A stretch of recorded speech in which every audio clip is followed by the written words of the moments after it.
Bonjour, on a décidé avec Sandrine de vous faire une vidéo pour vous présenter et vous parler de la journée du dimanche 26 janvier sur vivre le deuil de mon animal. Donc je vais d'abord me présenter en quelques mots, Sandrine se présentera après et puis ensuite on vous présentera la journée, ce qu'on vous propose. Voilà, donc moi je suis Lydie, je suis communicatrice animale depuis bientôt 5 ans. En fait, j'ai perdu ma chienne, Fréja, depuis bientôt un an. C'était le 23 janvier dernier. Et j'ai mal accepté son départ. Ça a été très compliqué pour moi. Et du coup, j'ai beaucoup travaillé sur moi. J'ai beaucoup avancé et j'ai décidé de proposer en 2025 un accompagnement de fin de vie de l'animal. Voilà. Et du coup, Sandrine m'a proposé de m'accompagner pour commencer avec un atelier le 26 janvier. Voilà. À toi, Sandrine. Eh bien, merci Lydie. Donc, moi, je suis naturopathe depuis 2017. J'ai également créé mon web magazine Eau Nature et je suis la co-autrice du livre La viande ou la vie avec Laurent Richier. Donc, pour expliquer brièvement, c'est vrai que moi, les animaux j'ai toujours été proche des animaux depuis très longtemps, avec des chevaux, avec plusieurs animaux, des chiens, des chats. J'ai moi aussi perdu. En tout cas, mes deux chevaux sont morts l'année dernière, quasiment à 4 mois d'intervalle. Donc, ils étaient âgés, bien évidemment. Donc, un parcours de vie très long avec les animaux. Donc, c'est jamais évident quand on perd son animal. Et puis, mon petit chien aussi, qui est mort l'année dernière, donc en fin d'année. Donc tout ça, c'est vrai que c'est jamais évident à vivre quand on a tissé des liens avec ces animaux, hein, que ce soit des chevaux, des chiens, des chats, mais d'autres animaux aussi, on peut le dire, hein, on peut tout à fait créer des liens avec une vache, un cochon, une poule, peu importe. Et quand il y a ce lien, c'est vrai que la disparition, en tout cas dans la matière de l'animal, n'est jamais évidente à vivre.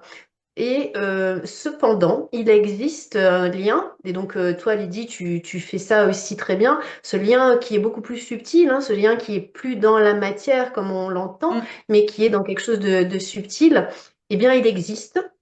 Et il est là. Et si on est bien à l'écoute, les animaux nous envoient des signes. Et juste pour l'anecdote, donc mon petit chien, d'ailleurs mes chevaux c'était en 2023, c'était pas en 2024, parce que mon petit chien c'était l'année dernière, en fin d'année dernière. Et c'est vrai que pour l'anecdote, donc mon petit chien est parti le 1er octobre 2024. Et là, tout récemment, je trouve ça assez rigolo parce que ça rejoint cette idée de signes qu'il nous envoie. Tous les matins, il venait manger son petit morceau de pomme avec moi. Et là, tout récemment, donc je mangeais ma pomme et puis comme je l'ai coupée, est apparue vraiment sa tête. Sa tête est incroyable, son expression. Et il avait son oreille gauche qui était recourbée. Et en fait, sur la pomme, il y a vraiment l'oreille gauche qui est recourbée du style, tu vois, c'est bien moi, tu peux pas te tromper. Je l'ai montré à ma mère et tout de suite, elle l'a vu aussi. Enfin, c'est assez incroyable. Donc, pour dire que il nous envoie des signes dans Mm. la forme, hein, dans la matière aussi. Toi aussi, Lydie, tu as sûrement plein d'expériences à ce sujet. Moi, je parle de ça parce que c'est très récent. Mais on a toujours si on est à l'écoute, des signes de leur présence malgré tout ici. Et donc ça, c'est des choses qui peuvent aider effectivement à vivre ce deuil. Ce sont des choses qui montrent qu'ils sont toujours là et qui sont toujours là à nous accompagner. Et c'est aussi ça qu'on veut transmettre dans cet atelier. C'est aussi cet émerveillement et de voir que malgré la disparition dans la matière, entre guillemets, il y a toujours quelque chose qui est là. Mm. Merci pour ces belles explications. Oui. Oui. On sent quelqu'un de passionné. Oui, bah oui, et puis c'est ça, et puis toi c'est pareil, on a envie. voilà, donc quand on n'est pas trop là-dedans ou quoi, moi il y a des années de ça, il y a plus de 10 ans, ben, quand j'ai perdu mon petit chien Diego, là ça a été une catastrophe, puisqu'effectivement, j'étais pas du tout au fait de ça. Comme tu sais, on est très attaché à un animal, dans la matière, dans le truc et tout. Et quand ils partent, si on n'est pas un tout petit peu informé ou connecté un peu à autre chose, c'est très compliqué. Donc l'idée aussi à travers cet atelier, c'est de connecter à autre chose, justement, et de voir que la disparition de la matière n'est pas la fin n'est pas la fin. Et ça peut être le début d'autre chose. Et en fait, moi, ça a été le cas. C'est-à-dire qu'en 2013, quand il est parti, ça a été le commencement de quelque chose. Et moi aussi, à lire tous les livres de Laila Del Monte, m'intéresser à la communication animale, etc., etc. Donc, un animal avec lequel on a un lien très fort, comme tu le sais, Lydie, toi aussi, eh bien, fait que ça peut être le début d'autre chose. Et ça, c'est magnifique. Mm.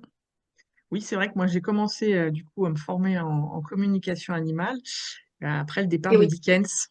voilà. Donc, on a un En, petit peu la même histoire à ce ouais, niveau-là. Super. Oui. en 2020, ouais, mon Ah, premier berger allemand, mon premier chien. c'est ça. Ça a été aussi un départ très difficile, mais comme tu le dis, ils sont toujours là, pas dans la matière, mais ils sont toujours Et là près oui, de nous. Moi, tout je à fais fait. beaucoup appel à eux, enfin, mes animaux Mm, disparus, Dickens, mm. Fréja, mes bergers allemands, et puis aussi mes chats. Je fais appel à Eh eux oui. quand je fais une communication animale, je leur demande de venir m'aider à communiquer avec l'animal, et ils sont toujours présents. Et ça fait toujours plaisir de les voir Oui, c'est ça. de les voir Oui, parce autrement. qu'après, oui, voilà, et c'est ça. Et c'est sûr que dans l'atelier aussi, on va peut-être aborder ça, mais cette idée de les voir aussi, il y a des gens qui ont des perceptions où on voit carrément l'animal. Moi, il m'arrivait plein de fois dans des rêves de les voir comme si vraiment ils étaient là. Et on se réveille un peu surpris en se disant, mais il était là, quoi. Donc, oui, il y a aussi Ça. ces perceptions-là qui sont à développer et que c'est super. Ouais, c'est clair. Ouais. Je suis Mm, tout à fait d'accord avec toi que c'est une expérience super et oui. géniale. Mm. Mm, Alors, on va présenter peut-être l'atelier en quelques mots. mhm, mhm, Donc, on va d'abord commencer par une méditation relaxation avec une mise en connexion du groupe. Comme ça, c'est important mhm. que tout le monde se connecte, tout le monde raconte aussi un petit peu son histoire et pourquoi et qu'est-ce qu'il attend de la journée. Que chacun donne son expérience, Mhm. comment il a vécu le départ de son animal. Donc, comme tu as dit Ouais, tout à l'heure, on parle de chien parce oui, que voilà, tu as parlé de tout tes à fait. chevaux, mais ça peut être un Mhm. chat, ça peut être une poule, Tout comme à tu fait. dis, parce que voilà, Oui, c'est une vache, un cochon, enfin, c'est tous ça. les animaux en fait, hein.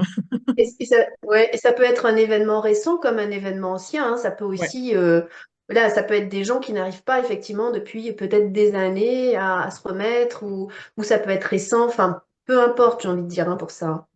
oui, parce que c'est vrai que le deuil parfois est long, Et oui, est et long, est long. oui. Donc, oui, ça peut être n'importe quel moment de. Ouais. Tout à fait d'accord avec toi. Donc ensuite, eh ben, justement, en parlant des signes, on va essayer d'identifier les signes que l'animal peut nous Mhm, transmettre et mhm. peut-être que chacun pourra se dire, ah mais oui, en Ah, effet, aussi. il m'a transmis Ouais, ce signe, j'ai pas fait attention à ce moment-là, mais en effet, mon animal m'a transmis ce signe-là auquel je n'avais oui, pas pensé à ce moment-là. oui, c'est ça. Et ça peut être aussi par le biais d'autres animaux, par l'intermédiaire Aussi, d'animaux qui sont c'est aussi. vrai. Et C'est oui. vrai. Oui, parfois par l'intermédiaire de d'autres animaux, c'est vrai. Ah, ah. Donc ensuite, on va parler un petit peu du fil d'argent, savoir qu'est-ce que c'est. Euh, je rentrerai en communication avec chaque animal pour savoir s'ils ont un message. Bon, en Mhm, général, ils auront bien mhm, un petit message à transmettre pendant l'atelier à chacun. Ensuite, une méditation pour se connecter à son animal. Et voilà, je pense que je n'ai rien oublié au niveau de la journée. mhm. Ouais, tout à fait, c'est ça. Et Voilà. après, si éventuellement, si des personnes ont besoin, on va dire, d'aide au quotidien. On peut tout à fait introduire, par exemple, des fleurs de bac ou des bourgeons, des choses comme ça qui peuvent tout à fait aider à la fois au niveau psychique, mais aussi physique. Donc ça sera peut-être plus ma partie, mais ça sera aussi dans l'atelier. Mm. Ouais, je pense que oui, ça sera plus ta partie de les conseiller à ce niveau-là. Voilà. Donc Ok, l'idée de cet atelier, c'est vraiment d'amener des informations et d'amener du soutien et de l'accompagnement. En fait, je pense qu'on peut résumer comme ça. Mm. tout à fait, ouais. Donc je crois que je ne l'ai pas dit en début de vidéo, c'est de 9 heures à 17 heures, le 26 janvier, ça je l'ai dit, à Crobac, en Nord-de-Vienne, voilà. Et c'est un petit groupe de 5 personnes maximum pour que ben, Oui, chacun se sente libre et en même temps dans un petit cocon. oui, ouais, tout à fait. Et de toute façon, on met toutes les informations pratiques aussi en descriptif et puis nous contacter pour toute autre information sans problème. Voilà, c'est ça. Et ben merci Mm. Sandrine.